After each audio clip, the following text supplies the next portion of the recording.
¿Qué tal, chicos? Bienvenidos a la clase de este tema importante que es el COVID-19. También está el virus de la influenza y la mononucleosis infecciosa. Ambas, bueno, esas tres son infecciones por virus. ¿Ok? Vamos a empezar hablando sobre el COVID-19. Este virus es un tipo de virus ARN, ya con envoltura de lípidos, de fosfolípidos. Obviamente, él no produce la envoltura, lo produce o se produce cuando sale de las células huésped. ¿Ya? Esa proteína, perdón, este virus presenta proteínas estructurales, no estructurales y proteínas accesorias. ¿Ya, chicos? Con respecto a las estructurales, tenemos a la proteína S del spike, que es en sí la proteína que ayuda a la adhesión. Ya la proteína se adhiere a la enzima convertidora de angiotensina 2, eh, que se encuentra en el pulmón. Luego tenemos la proteína N de la nucleocápside, la proteína E de la envoltura y la M de membrana. Ahí lo tienen sus partes: spike, N, M y E. Proteínas estructurales son cuatro. Em, Luego tenemos como puntos importantes a nivel epidemiológico los métodos o los modos de transmisión. El COVID, chicos, como bien saben, o el SARS-CoV-2, también llamado así, ¿no? Se transmite por gotitas respiratorias, gotitas, ¿ya? Gotitas. Estas gotitas viajan mm, dentro de un rango de 1 metro a 2 metros. Sí, entonces un paciente que está infectado puede infectar en un rango a 1 o 2 metros a otro paciente. Sí, contacto cercano. ¿Ya? Y chicos, también se ha descubierto y se sabe que los pacientes asintomáticos también transmiten el virus. Ya, y obviamente los sintomáticos. Y chicos, entonces esa infección puede ser por aerosoles o por gota respiratoria. Recuerden que los aerosoles, hemos visto en bioseguridad, son los que más se quedan en el aire, ¿no? En un ambiente. En cambio, las gotitas respiratorias son las que más rápido se caen, por así desaparecen. Y en un rango de 1 a 2 metros es su efecto, ¿no? Su transmisión. En cambio, los aerosoles pueden llegar a muchos metros más. ¿Ya? El periodo de incubación del COVID es un rango de, en promedio, 5 a 6 días, ¿sí? Desde que tuvo el contacto con alguien. Ya, 5 a 6 días. Otros libros acá dice 5 días, ¿no? 5,1 días. ¿Ya, chicos? Dentro de los grupos o factores de riesgo están los pacientes mayores de 60 años y las siguientes comorbilidades que ya están obviamente identificadas hasta en la actualidad 2024. Pacientes con asma, con cáncer, con enfermedad cerebrovascular, con enfermedad renal crónica, con bronquiectasias, con EPOC, con alguna EPI, ¿sí? Enfermedad pulmonar intersticial difusa, cirróticos. Ya vamos a mencionar los más importantes. Hígado graso no alcohólico, hepatopatía alcohólica, ¿sí? Fibrosis quística, diabetes mellitus tipo 1 y tipo 2, insuficiencia cardíaca, VIH, ¿sí? Obesidad, ya, obesidad. Pacientes que usen corticoides o algún inmunodepresor, pacientes con trasplantes de órganos, pacientes con tuberculosis, embarazadas. Esos son los grupos de riesgo que desarrollan COVID con mayor frecuencia. Dentro de las variantes epidemiológicas tenemos la alfa, que apareció en el 2020, en diciembre más que todo por ahí. La beta, sí, 2020 también, diciembre. La gamma apareció en enero del 2021. La delta, diciembre del 2020. Y Omicron en noviembre del 2021. Esas son las 5 variantes que están actualmente en el COVID. A nivel fisiopatológico, el COVID va a infectar células epiteliales linfáticas y neumocitos tipo 2. ¿Ya? El neumocito tipo 2 va a lograr ingresar a este mediante la unión de la proteína Spike con la enzima convertidora de angiotensina 2. Ya chicos, eso es importante. Luego, el resto de proceso de unión viral lo va a hacer la subunidad 2, que se une con la proteasa 2 transmembrana del huésped. Entonces, otra vez, para que lo entiendan. La proteína spike tiene dos subunidades, S1 y S2. La S1 se une con la enzima convertidora de angiotensina 2. Y la S2 media la unión de envoltura con envoltura o membrana a membrana para que ingrese el virus, perdón, con la proteasa 2 transmembrana del huésped. ¿Ok? Entonces, perdón. Entonces, chicos, esta, como pueden ver, la proteína spike, más que todo la subunidad 1, logra, ¿sí? La adhesión mediante esta proteína, la EK2, ¿ya? Y a su vez, luego de haber ingresado a los neumocitos tipo 2, ¿sí? Acá lo tienen, ingresan a los neumocitos tipo 2. Recuerden que utilizan estas dos proteínas para poder unirse e ingresar, ¿sí? Se replican y obviamente sale el nuevo virus con su envoltura. Este virus me va a hacer un daño directo, ¿no? Es un, un daño citológico en el neumocito tipo 2 y el neumocito tipo 2 va a disminuir en su número. Recuerden que el neumocito tipo 2 es el que produce el surfactante, ¿sí? Produce, entonces va a estar el surfactante disminuido. Chicos? Entonces es importante que el surfactante era el que en sí disminuía la tensión superficial de los alvéolos. Entonces, los pacientes, al ya no tener surfactante, la tensión superficial aumenta, ya flechita gorda hacia arriba, aumenta y genera colapso de alvéolos, ¿sí? Empieza a haber un colapso de alvéolos y a su vez se asocia con la inflamación propia que genera el COVID a un síndrome de dificultad respiratoria. ¿Ya, chicos? Entonces, el COVID genera a nivel local un proceso neumónico de tipo viral, ¿sí? Con síndrome de dificultad respiratoria aguda, si es que vienen de neumo, lo van a poder entender, si es que no, lo vamos a explicar más adelante, ¿ya? Pero el punto importante es que este es un foco infeccioso, ¿sí? Foco infeccioso. El paciente se desregula, produce una tormenta de citocinas, todas las citocinas proinflamatorias se elevan, genera una inflamación en todos los órganos y me da sepsis. En otras palabras, una de las causas dentro de los últimos 4 años de sepsis ha sido el COVID, ¿sí? Y chicos, si es que ustedes vienen de infecto, van a saber más o menos lo que me refiero, ¿no? Si no, les digo así, ¿no? La fisiopatología de sepsis se basa en que hay un foco infeccioso que genera que haya una excesiva producción de citocinas, o sea, en otras palabras, una tormenta de citocinas. Y el foco infeccioso que solo me afectaba un órgano, acá está el órgano, ¿sí? Ahora esa tormenta afecta de forma sistémica otros órganos, órgano uno, órgano 2, órgano 3, y se inflaman, y al final generan una disfunción multiorgánica, insuficiencias agudas. Insuficiencia aguda renales, insuficiencia aguda cardíaca, insuficiencia hemodinámica, insuficiencia encefálica, ¿ok? Insuficiencia hepática aguda, todas insuficiencias.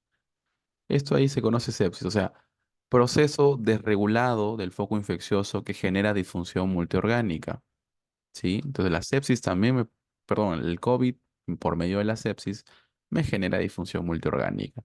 Me produce insuficiencia renal aguda, me produce insuficiencia hepática aguda, insuficiencia hemodinámica, insuficiencia encefálica, ¿sí? Síndrome de dificultad respiratoria aguda en los pulmones, ¿ya? Porque recuerden, principal causa de SDRA, sepsis. ¿Quién produce la sepsis? COVID.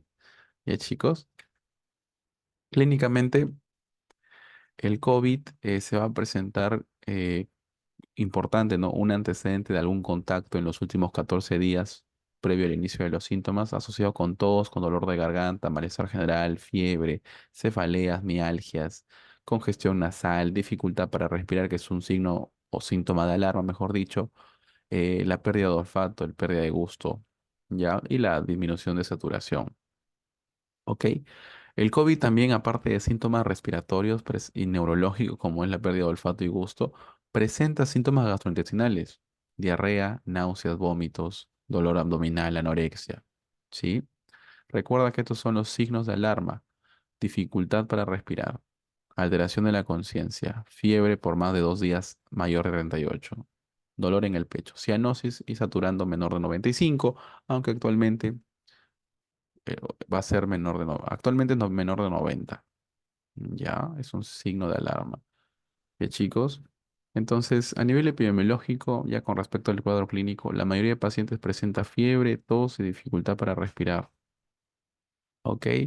Igual en un estudio de stocks, el 70% experimenta fiebre, tos y dificultad para respirar. Entonces, una triada clínica no tan específica para COVID, pero sí en un contexto de pandemia, sería fiebre, tos y dificultad para respirar, sospechas de COVID-19. Es un caso sospechoso, ¿sí?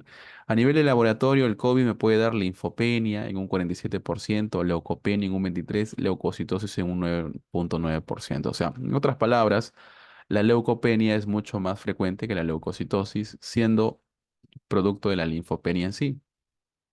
Dentro de las pruebas inmunológicas, una PCR, una procalcitonina, una BCG elevada se asocian con un mayor pronóstico de mortalidad y también como un proceso inflamatorio. ¿Ya? Las pruebas bioquímicas, casi en un 50%, las enzimas cardíacas se elevan, producto de una miocarditis generado por una inflamación sistémica del cuerpo desregulada, recuerden, sepsis, pero no que a veces puede ser que el virus infecte el miocardio o que la propia inflamación sistémica afecte el miocardio. Igual que el hígado, va a haber un perfil anormal hepático con aumento de transaminasas. También existe como es un proceso inflamatorio sistémico, la sepsis se asocia con hipercoagulabilidad. Recuerden, chicos, la sepsis del COVID, producido por el COVID, se asocia con dímero D elevado. A su vez, la sepsis por el COVID genera lesión renal aguda, ¿ya? Lesión renal aguda con oliguria, recuerden, si es que aún no vienen de nefro, ¿cómo se manifiesta la lesión renal aguda? Oliguria, ¿sí? Más creatinina elevada, ¿ya, chicos? Pruebas serológicas. Acá sí es importante. Si mi paciente tiene un tiempo de enfermedad menor o igual a 7 días, o sea, menor a 7 días, se recomienda realizar el PCR, que es el gol estándar actualmente. ¿Ya? Si es que no hay PCR, puede utilizarse la prueba antigénica con hisopado nasofaringio. Si es positivo, se confirma el caso. Si es negativo, debe de tomar una segunda prueba molecular o antigénica después de 3 días de haber tomado esta primera muestra. No se olvide. Si en cambio el tiempo de enfermedad es mayor a 7 días, se realiza pruebas serológicas de tipo ELISA, IgM o IgG-IgM para confirmar el caso, ¿no? Si el resultado es negativo, se realizará después de 7 días de la primera muestra, no como 3 días en pacientes con tiempo de enfermedad menor a 7 días. ¿Ya? Acuerden, 3 días, 7 días. Entonces, yo sospecho de un caso clínicamente, ¿sí? Paciente menor a igual a 7 días, su prueba molecular o antigénica, positivo, confirma caso. Si no, segunda prueba a los 3 días de la primera, acá, a los 3 días de la primera, ¿no? En cambio, si es mayor a 7 días, su prueba serológica. Si es positivo, caso confirmado. Si es negativo, a los 7 días de su primera, su segunda prueba. Ya, chicos. Con respecto al diagnóstico por imágenes, tenemos la radiografía de tórax.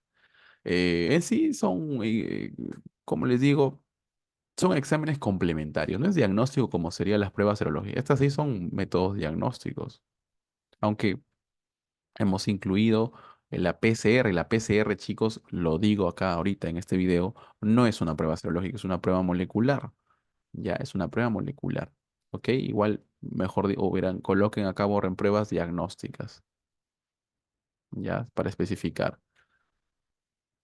Ya, chicos, el diagnóstico por imágenes, en el diagnóstico por imágenes, la radiografía de tórax se puede utilizar la escala Rale, que fue en el 2020 un boom, usarla para ver más que todo el pronóstico de mortalidad según los porcentajes de radiopacidad vistas en el pulmón. Igual como la tomografía de tórax, la Total Severity Score también fue un boom en el 2020 para poder identificar casos graves de COVID-19 mayores a 7,5 y actualmente ya no se usan porque en la OMS, la última guía que hemos subido también en el Canvas, van a ver cuáles son los criterios de gravedad. No se usan criterios de gravedad de imágenes, ya no se usan. O sea, un ejemplo, 6 a 8 puntos de escala Rale grave es opcional, ¿no? Sí, un mayor de 7,5 la Total Severity Score también es opcional. ¿Ya? Acá lo pueden ver, en sí, lo que vemos en COVID es una neumonía difusa, ¿sí? Radiopacidad difusa con broncograma aéreo, ¿no? Ya que afectan ambos pulmones, ¿ya? En patrón conocido como vidrio esmerilado, ¿sí? Si ustedes buscan en Google el vidrio esmerilado, es así, ¿no? Tal cual. Definiciones de caso. Caso sospechoso, todo paciente con clínica que hemos mencionado, ¿sí? Nada más. Casos probables cuando ya tiene un antecedente epidemiológico o tiene hallazgos radiológicos. ¿Ok? Ese es bueno, caso probable. Ya, sospechoso es clínico. Probable con el antecedente epidemiológico o los hallazgos que hemos visto. Bueno, estos hallazgos, ¿no? Radiológicos. Ya. Caso confirmado ya son con las pruebas diagnósticas. La prueba molecular, antigénica o serológica. ¿Ya, chicos? Entonces, ahora ya que diagnostiqué y confirmé mi caso, tengo que clasificarlo con la severidad. ¿Ya? Hay pacientes no graves, grave, crítico. Esto es según la OMS combinado con el MINSA. No grave. Tenemos pacientes leves y moderados. Leve, toda la clínica que se te ocurra, pero no tienen dificultad para respirar y no tienen saturación menos del 90%. En otras palabras, no tienen signo de severidad. ¿Ya, chicos? No tienen signo de severidad. ¿Ya? El moderado presenta solamente un síntoma de severidad que es la dificultad para respirar, pero la saturación sigue siendo mayor de 90. ¿Sí? No te olvides. Leve no tiene dificultad. Para respirar moderado tiene, pero saturación mayor de 90. Ahora el crítico, perdón, el grave. Acá sí, menos de 90% de saturación a nivel del mar. Tiene síntomas, o mejor dicho, signos de dificultad respiratoria como el uso de musculatura accesoria, incapacidad para hablar, frases completas, frecuencia respiratoria mayor de 30 respiraciones por minuto. A su vez, signos de neumonía, fremito táctil, matidez, crepitaciones, más que todo crepitantes. ¿Sí? Crepitantes, lo que más es el signo más, bueno, lo que más asociado con COVID, ¿no? Porque es un proceso neumónico. ¿Ya? E infiltrados en las imágenes. Más del 50% del volumen total se asocian a grave. ¿Ok? Crítico es un paciente con síndrome de dificultad respiratoria aguda, paciente ya con sepsis y shock séptico, o un paciente que ya está en ventilación mecánica o terapia vasopresora por sepsis. Entonces, he recopilado y cito una diapositiva del síndrome de dificultad respiratoria aguda, ya que una de las causas más comunes es la sepsis por COVID. Sí, en la actualidad, bueno, durante estos últimos 4 años ha sido sepsis por COVID. Entonces, este síndrome de dificultad respiratoria aguda, ya chicos, depende de los escenarios en las nuevas guías. Ya, un paciente intubado utiliza los criterios de Berlín modificados por Kigali. Acá tienen la gravedad según el PAFI, ¿sí? Según el PAFI, la PO2 sobre la FiO2. Ya chicos, el paciente tiene que estar ventilado. ¿Ya? En cambio, en los pacientes que no están ventilados, ¿sí? Se utiliza la New Global Definition 2023, que me da que en un paciente no intubado, ¿sí? Eh, si es un hospital con recursos, utilizas el PAFI, que se logra con un AGA, ¿ya? Con un AGA, o utilizas ventilación mecánica no invasiva, ya que puede ser el oxígeno nasal alto flujo o el CPAP. En cambio, en un Imagínense, estás en una posta, ¿no? Que no tiene haga, que no tiene ventilador mecánico. O sea, un establecimiento con recursos muy limitados, ¿sí? Pero tienes un paciente con COVID, saturando menos de 90. ¿Qué puedes hacer? Definirle su SDRA solamente con la saturación y su FiO2. Si está a 21%, lo divides con la saturación que está teniendo. Ya, chicos, igual, si es que le das oxigenoterapia, pones que FiO2 le pertenece a los litros por minuto que le estás administrando de oxígeno, que hemos visto, recuerden, bueno, lo van a ver o lo han visto en insuficiencia respiratoria aguda en neumología. Ya ahí te coloco en las diapos el porcentaje de FiO2 con sus litros por minuto, dependiendo qué terapia de oxígeno estás haciendo. ¿Ok? Acá en los recursos limitados no es necesario el PEP, ni tampoco una medida de AGA, etcétera. Simplemente, chicos, con clínica y saturando menor de 97, hacer este cociente y que te salga menos de 315, ya es una SDRA. Nada más. ¿Ya? Si hay ecografía, que no todo centro de salud tiene, ves signos de opacidad, bacán, ¿no? También atribuye al tu síndrome de estrés respiratorio agudo por una sepsis por COVID. Recuerden siempre también sus criterios de sepsis. Recuerden usar el SIRS, usar el SOFA, el más rápido, ¿no? El QSOFA, el NEW, el MUSE. Sí, siempre, nunca, siempre presente esos 5 scores. ¿Ya? Utilicen todos los posibles para sepsis. Ya los que vienen de infecto ya saben. Los que van a pasar o los que aún no vienen o los que van a hacer la rotación, busquen esas guías. Bueno, perdón, esos scores, lo que he mencionado, ¿no? Ya, chicos. Entonces, también es otro punto importante que nos da la OMS en el año pasado en su guía, es a todo paciente COVID no grave, o sea, leve moderado, hay que verificar su riesgo de hospitalización. ¿Ya? ¿Quiénes son pacientes COVID no grave que tienen alto riesgo de hospitalización? Los pacientes con inmunodeficiencias, como VIH, pacientes con trasplante de órgano sólido, que reciben inmunodepresores, o algún paciente que recibe inmunodepresores por enfermedades autoinmunes. Esos pacientes son, si es que tienen clínica y que criterios de COVID no grave, tienen alto riesgo de hospitalización. ¿Sí? A esos COVID no grave, que lo ibas a manejar de forma ambulatoria, lo hospitalizas. Para eso sirve. ¿Ya, chicos? Entonces, el manejo de COVID no grave, más que todo, como les digo, es ambulatorio, excepto los que son de alto riesgo de hospitalización. Entonces, el manejo es hidratación, sintomático, o paracetamol para la fiebre, si es que tiene dolor de garganta, etcétera, fiebre, mialgias, artralgias, antiinflamatorios, ibuprofeno, naproxeno. Ahí te dejo la dosis. Si tiene mucha tos, si es la tos es seca, metorfano. Si la tos es productiva, no use, está contraindicado en tos productiva de dextrometorfano, ¿ya, chicos? Y para la rinorrea, la loratadina. Eso es todo manejo sintomático. La OMS recomienda utilizar terapia antiviral por vía oral, ya, con nirmatrelvir, perdón, y ritonavir. El nirmatrelvir y el ritonavir solo se recomienda a pacientes con alto riesgo de hospitalización. Nada más. Ok, te dejo la dosis. Ya, chicos, no se olviden. Ok, no se recomienda otro antirretroviral que menciono abajo. Solamente esos dos que vienen en conjunto. Mejor dicho, se compra en conjunto, pero son pastillas separadas, ¿no? Pero igual los tomas juntos. El ritonavir más que todo sirve como un potenciador farmacocinético para que disminuya el metabolismo del principal antiviral que va a actuar contra el COVID, que es el nirmatrelvir, haciendo que se concentre más. Ya, chicos, ese es COVID no grave. COVID grave y crítico, se opta por soporte oxigenatorio, ya lo vamos a ver más adelante. Si no, si es que ya vienen de neumo, recopilen la información de insuficiencia respiratoria aguda de las diapos de neumo. Ahí explico muy bien el soporte oxigenatorio. Ya, si no, también cito en las siguientes diapositivas soporte oxigenatorio. Con respecto a las terapias farmacológicas en COVID grave y crítico, se recomienda el uso de corticoides, sí, solamente en COVID grave y crítico, no en COVID no grave.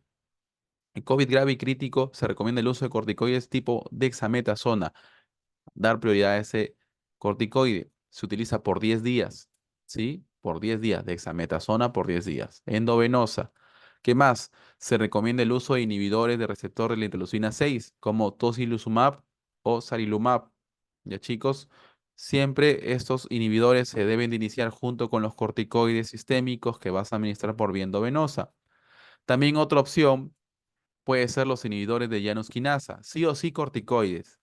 Lo que puedes tener como opción es utilizar un inhibidor de receptor de interleucina 6 o un inhibidor de Janus quinasa, ¿ok? Como el baricitinib, ya el baricitinib.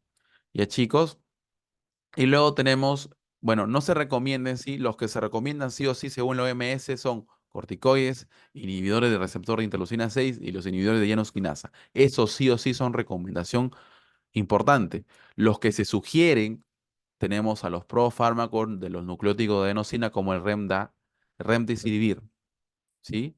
Ese se sugiere, ya chicos, como coadyuvante, ¿ya? Acá te dejo una diapo de oxigenoterapia o soporte oxigenatorio en COVID, no grave, perdón, COVID grave y crítico, ¿sí? Si tú tienes bajos recursos, bueno, no tiene, perdón, tienes recursos limitados en tu posta, centro de salud, hospital, utiliza mascarilla con bolsa de reservorio a 15 litros por minuto cuando identifiques SDRA en COVID, en un caso sospechoso de COVID. Sí, o sea, el cociente, no te olvides, el cociente, saturación FiO2 menor de 315, al toque ya le estás colocando tu mascarilla con bolsa de reservorio a 15 litros por minuto. En hospitales que tienen este, ventilación mecánica no invasiva y no tiene indicaciones de ventilación mecánica el paciente, utiliza ya esta BMNI, que puede ser cánula de alto flujo o CPAP.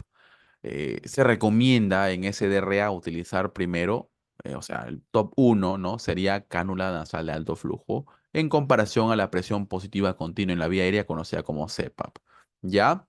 Si los pacientes, en cambio, cumplen indicaciones para ventilación mecánica, como frecuencia respiratoria mayor de 35 por minuto, pH menor de 7,30, PO2 menor de 45, perdón, sí, PO2 menor de 45, o un paciente séptico con shock séptico que no responde a líquidos ni fármacos vasoactivos. A esos pacientes se les recomienda ventilación mecánica invasiva. Se recomienda el decúbito prono, ¿sí? ¿Qué más? Presión pico menor de 35 centímetros de agua. Presión de meseta o P-plat menor de 30 centímetros de agua.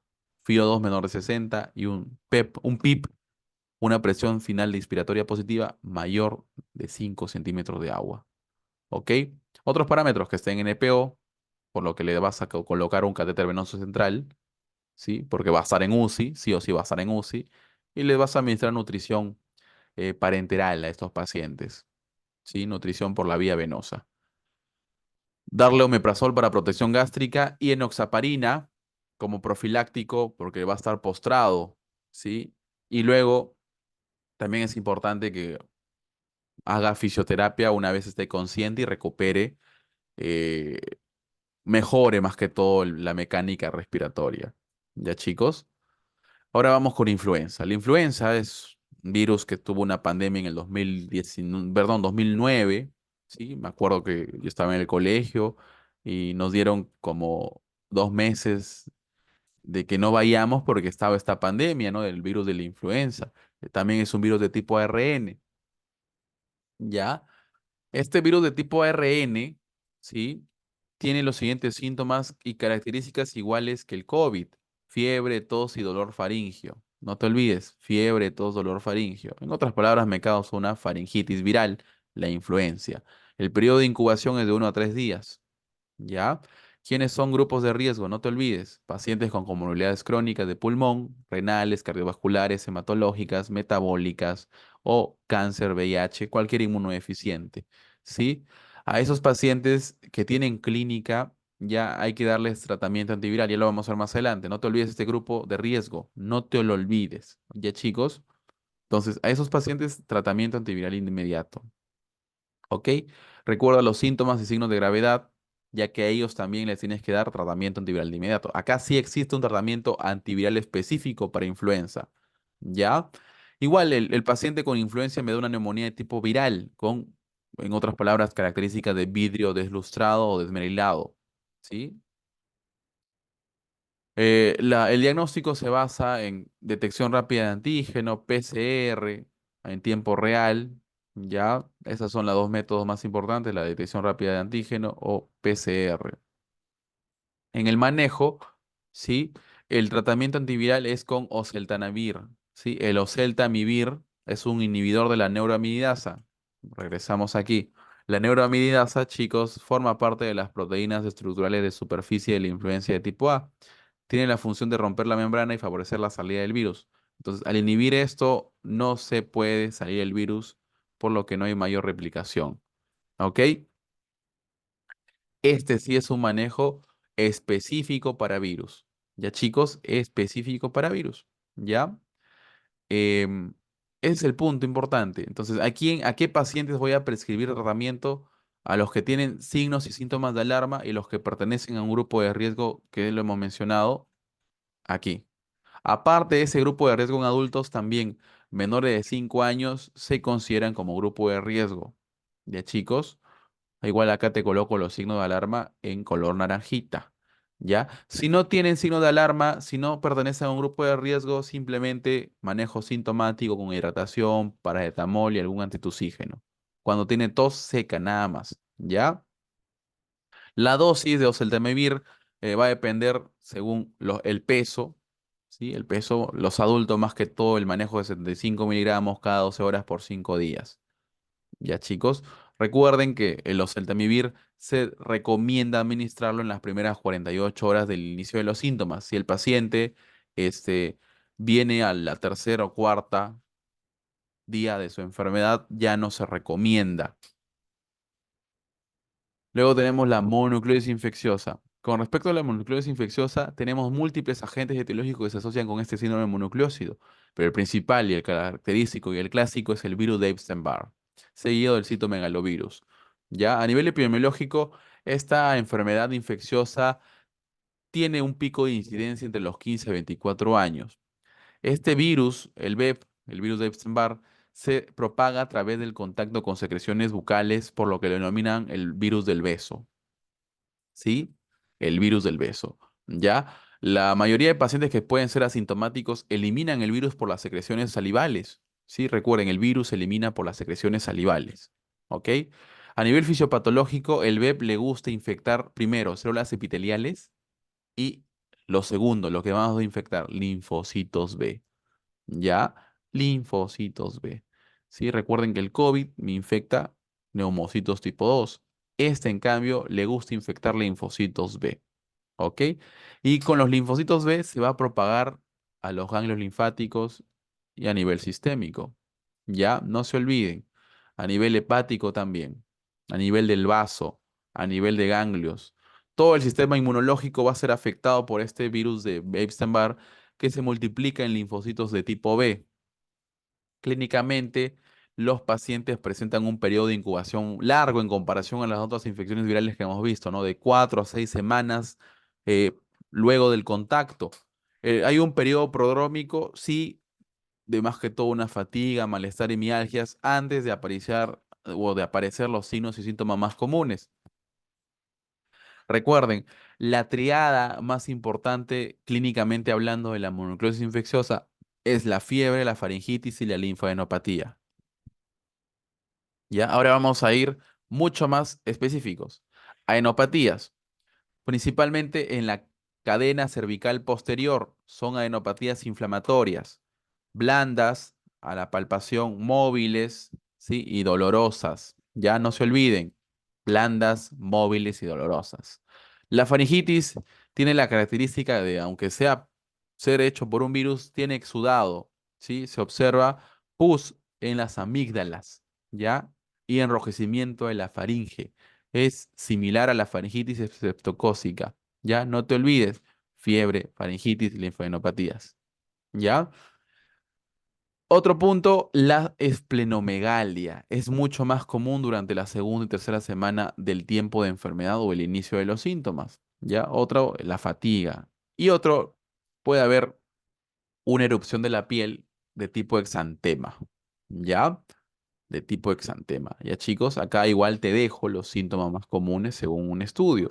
Oinofagia, malestar general, sudoración, cefalea, ¿sí? Escalofríos, linfadenopatías, fiebre, faringitis, esplenomegalia. También puede haber hepatomegalia muy baja, ¿no? Como pueden observar. Ya chicos. Acá lo tienen, ¿sí? Tenemos una enopatía cervical posterior, la erupción cutánea asociada con una faringitis exudativa o una faringomielitis exudativa, más fiebre, asócialo y sospecha de mononucleosis infecciosa. En los exámenes complementarios tenemos al hemograma. En el hemograma podemos encontrar leucocitosis, ¿sí? Leucocitosis asociado con linfocitosis.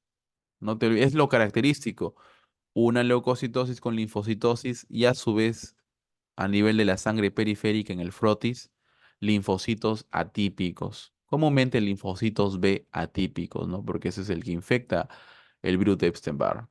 ¿Ya? Recuerden. ¿Qué más? En el perfil hepático, transaminasas elevadas, ¿sí? Transaminasas elevadas. Dentro de las pruebas diagnósticas tenemos la prueba de anticuerpo de heterófilo o prueba de monospot o los anticuerpos específicos contra el VEP, ¿sí? Entonces, recuerden, en sí la prueba diagnóstica por excelencia con mayor especificidad es el anticuerpo heterófilo, ¿ya? Para mononucleosis infecciosa por VEP, ¿sí? Por virus de Epstein-Barr. Ya chicos, si me sale un anticuerpo heterófilo negativo, puedes utilizar BEP IgM, ¿sí? Entonces acá igual te dejo un algoritmo para que entiendas mejor. Tienes una clínica compatible, la triada típica, ¿no? ¿Ya? La triada típica, fiebre, faringitis, adenopatía asociado con esplenomegalia, erupción cutánea, sí, ya. Hemograma, ¿qué encuentras? Linfocitosis, leucocitosis con linfocitos atípicos, ¿sí? No te olvides, ¿ya? Haces tus pruebas heterófilas, sale positivo, confirma una nucleosis infecciosa. Pero si sale negativo, ¿sí? Y aún sigue sospechando, utiliza anticuerpos específicos contra BEP. Si salen positivos, mononucleosis infecciosa. Si salen negativos y sigue sospechando de mononucleosis infecciosa, y ahí sería un síndrome mononucleósido, causada por otros virus, otras patologías como hemos colocado aquí, ¿no? Hepatitis A, VIH, toxoplasma. ¿Ok? Otros agentes etiológicos. Ahora aquí igual, paciente con fiebre, faringomielitis, adenopatías, esplenomegalia, erupción cutánea, etcétera. Presenta un hemograma con leucocitosis, linfocitosis, linfocitos atípicos en frotis periférica. Yes, ¿sí? Yes. Eh, Haces anticuerpos heterófilos positivos, confirmas mononucleosis infecciosa. Si salen negativos, ¿qué das? Bueno, ¿qué recomiendas? Anticuerpos específicos frente al VEP. Si salen positivos, monoclonales. Si salen negativos, sospechas de otras patologías y les tomas, un ejemplo, anticuerpos contra el citomegalovirus, lo pides, ¿no? Anticuerpos contra toxo, perfil serológico de hepatitis viral, ¿sí? Perfil serológico para VIH. Entonces, ahí haces específicamente para cada agente etiológico. El manejo de mononucleosis infecciosa, para terminar, son medidas generales, chicos, o sea, hidratación, evitar el uso de antibióticos innecesarios, aunque parezca estreptocócica, puede ser mononucleosis infecciosa, ¿sí? Entonces, el manejo también es sintomático, paracetamol, ibuprofeno, naproxeno. eh, en casos graves como hipertrofia amigdalina que cierra y estenosa la cavidad o el conducto orofaringio, ahí sí puedes utilizar corticoides. ¿Ya? Nada más. La terapia antiviral no se recomienda, chicos. ¿Ok? Nos vemos en una siguiente clase. Gracias.